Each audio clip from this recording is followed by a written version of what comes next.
iHeart, get ready. Fantasy football is here. Welcome to the Scout Fantasy Show. ScoutFantasy.com is home to the Fantasy Football World Championships and the best players in the world. Real money winners giving their secrets to help you win. Now exclusively on iHeart. This is the Scout Fantasy Show with your host, the one, the only, Dr. Roto. Hey there, everybody. It's Dr. Roto. Get out the insurance cards. Get out the copay. The office is open, my friends.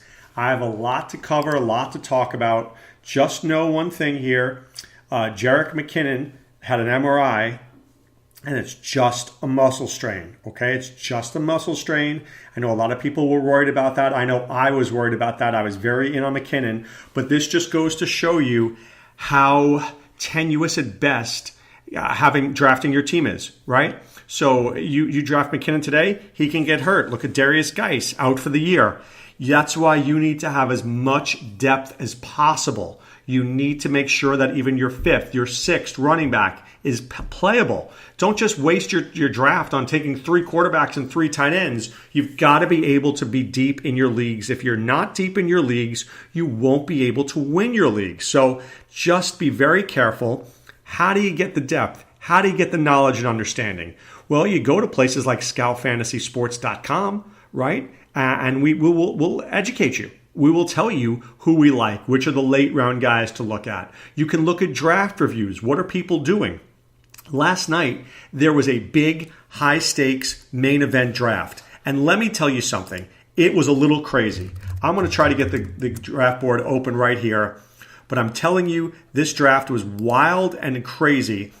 And there were things in it that I want to go over. So, for example, Joe Mixon went with the first pick in the second round. The first pick in the second round. I have never seen Joe Mixon go this high in any draft that I've done up to this point. Not one draft. Normally, I see him go at the end of the second round, beginning of the third, not the beginning of the second. So, what can we learn from this? Well, here's what we can learn. We can learn that a high-stakes player, what separates a high-stakes player from a regular player? A high-stakes player is willing to take a risk that other normal players won't take. This team started Dalvin Cook and Joe Mixon. Ask yourself this question. Are you ready to do that at 12 and 13? I bet you're not. I bet you would have taken, I don't know, Julio Jones, Keenan Allen. You would have done something like that. And I don't blame you. I'm not saying you're doing the wrong thing here. I'm saying a high-stakes drafter would rather go 9 and 4 or 4 and 9 than finish at 6 and 7. They'd rather lose the league and be last place or win it than just have mediocrity. And that's an aggressive team. And I like what I see there. So would I have done that? Probably not. Do I respect this team doing it? Absolutely. I respect it to the core. All right, I encourage you also go to playffwc.com. Go to playffwc.com. You go there right now. Here's what I'm seeing. There's an online championship tonight, 9 seats left. There's a starter draft, 4 spots left. There's a Dr. Roto draft, a Beat Dr. Roto draft, Tuesday night, 10 p.m. Come join. Would love to have you. PlayFFWC.com. That's where you go. Scroll down. You'll see online championship. Beat Dr. Roto. That's how you come into our league. All right. Now let's do the Miami Dolphins podcast preview. The quarterback. Well, before I get to the quarterback, I want to get to Adam Gase. I hate this guy. I have decided I hate this guy. No doubt in my mind. So here's why. I didn't like that he didn't play Jay Ajayi, who I knew was going to be a good player from watching this guy back in Boise State. Not only did he not play Jay Ajayi, he was like toxic. Then when he played Jay Ajayi ran for like 200 yards for a couple of weeks in a row. Could not play him. Then, last year, Kenyon Drake barely gets a sniff of the football. Barely gets a sniff. Now, I'm not even joking. The first 8 weeks, he has 28, 25 yards rushing through the first 8 weeks. Then he goes on a rampage. After Jay Ajayi is traded to the Philadelphia Eagles, Gase says his guy is going to be Damian Williams. What?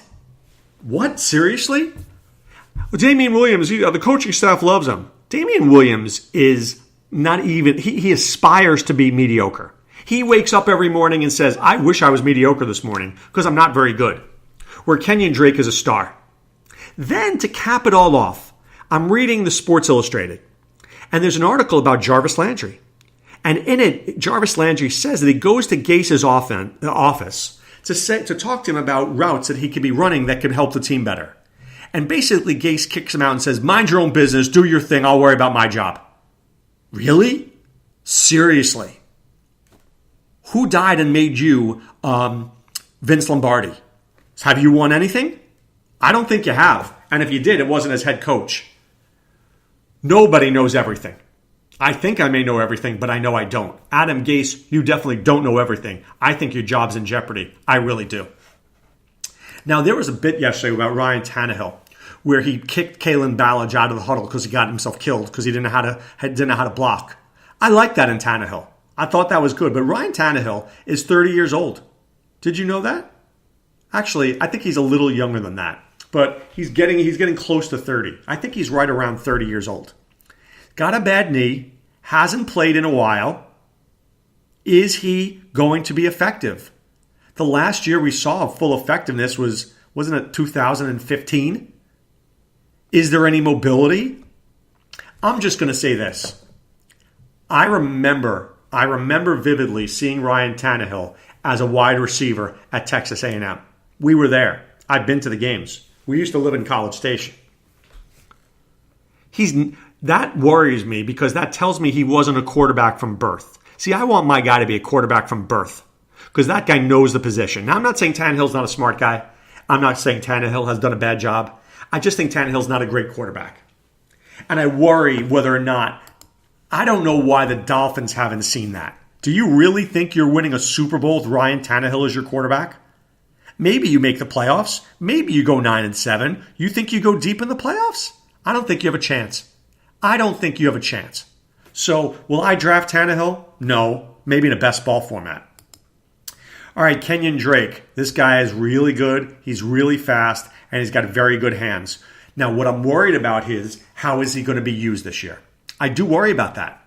They have Frank Gore, who they brought over from the Colts. And Frank Gore, as much as I want to kill this guy off, he had 261 carries last year. What if he has 200 this year? What if he has 150? If he has 150, Kenyon Drake is only going to have about 200. So I worry how many rushing yards Kenyon Drake is going to have if he only gets 200 attempts. Maybe he's going to have, 850? How many receptions? 40? For, 400 yards? I think we're looking at about 1,400 yards for Kenyon Drake, maybe about 40 to 50 catches. Look, he's a good player. He's a good player. I just don't know if he's a great player. And the problem is I have no trust in Adam Gase not to screw this up. Now, Frank Gore, I think, is an interesting pick later in the draft because I think Adam Gase will use him the first 8 weeks of the season. Now, Kalen Ballage is this guy I do like, but if this guy can't block, if you can't block, you can't play in the NFL. If you can't block, you can't play. And look, if he's going to get sacked, if he's going to get Tannehill killed, then this guy's not playing, which makes Frank Gore more valuable. Frank Gore is going to be the short yardage back. He's going to be the goal line back. He's going to play. So don't kid yourself. I think Frank Gore is like your fifth running back, might actually be a really good one. He might. Ballage is like a round 20 guy. Drake is on you. I'm not taking him in round 3. I'll consider it in round 4. I just don't feel good either way. I'm going to get to tight end, and I'm going to work my way backwards. Mike Gesicki is going to be the new tight end there. But I think this is another example of Adam Gase thinking he knows more than everybody else. Mike Gesicki is a very good, young, talented player. That said, he's a rookie. Not a great blocker. He's a good route runner. But it's going to take him time to evolve into a star in the NFL. What makes Adam Gase think that he could push up the timeline that Gesicki is going to be good in the first year? He's not. Now, I much would have rather have a better guy than Marquise Gray or A.J. Derby or some bum there. I want to have Gesicki with somebody else who might be a little bit better so Gesicki could learn. Right now, they're counting on Gesicki. I think that's very dangerous. Maybe he has 40 receptions. 450 yards? Do I feel good about that? No. I really don't feel good about Devontae Parker as the number one receiver. Now look, at the end of the day, I say the following. To be great at anything, you have to put the work in. The only place success comes before work is in the dictionary. Okay? Smarter people than I have said that. I just think Devontae Parker is a prime example of a guy who was bigger than other people in high school, who was faster than other people in college, and then he gets to the pro level and he relies on those attributes. Well, now you're playing guys in the NFL who are big, strong, hungry, and ferocious. And if you don't have those qualities, you are not going to be successful. There's no way Devontae Parker's on my team. There's no way. He's radioactive to me. I'm not doing it. I did it last year. Big mistake. I don't make that same mistake twice. I'd much rather draft Kenny Stills. I know what I'm getting with Kenny Stills. I'm going to get a guy who's going to get about 50, 60 receptions, maybe 800 yards, maybe 5 or 6 touchdowns. I'd rather take Kenny Stills as my wide receiver 5. I know he's going to end up being my 4, but I'd rather him as my 5, and I'm going to pass on Devontae Parker. I think the biggest mistake the Dolphins made was getting rid of Jarvis Landry. That guy was always open. Always open. He runs great routes. He's where he needs to be. Tannehill would turn. Boom, there's Jarvis Landry. Can you say that about anybody else? Do I trust Danny Amendola? No. Why should I? How many games does this guy play? 10, 11, 12? Never going to play 16. Do I trust Albert Wilson? If Albert Wilson was that good, wouldn't he have made more of an impact in Kansas City?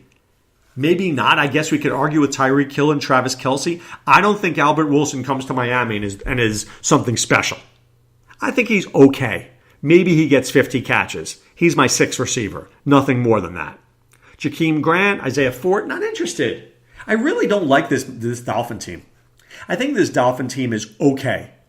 Drake is probably better than okay. Gesicki will be better than okay one day. Parker Stills, okay. Tannehill, okay. Can you win with okay? I don't think so. I think you become 8-8, 9-7. Dolphin fans get used to that. Dolphins don't suck, but they're never going to win the Super Bowl. I'd much rather you go 2-14 and stink for a couple of years and win a Super Bowl in the 5th year than be 9-7 every year. 9-7 just doesn't get me anywhere. Does it make you happy? Doesn't make me happy. And at the end of the day, as a fan, I want to see a team be successful. That's all I ask for. Well, if you want to be successful, I want you to do 2 things. If you want to be successful in DFS, you go to scoutdfs.com. It's easy as that. Go to scoutdfs.com for the upcoming football season. Our optimizer is on point. Sean Childs is great. We have some great podcast articles, visionary articles, great stuff there. And also mockdraftnow.com. Mockdraftnow.com. Go on, you do a mock draft. I can do 10 in a day. I can do 10 in an hour. That's how good it is. So I encourage you to check that out. But right now it's time to put away the insurance cards, put away the copay. The office is closed, my friends. Back with more tomorrow. This is Dr. Roto saying be well and take care. Thanks for listening to the Scout Fantasy Show. There's never been a better time to join the Scout Army. Visit scoutfantasy.com. Use the promo ROTO for 2 months free. And don't forget, fantasy players, please thumbs up the podcast on the iHeart app. See you next time. Go Scouts!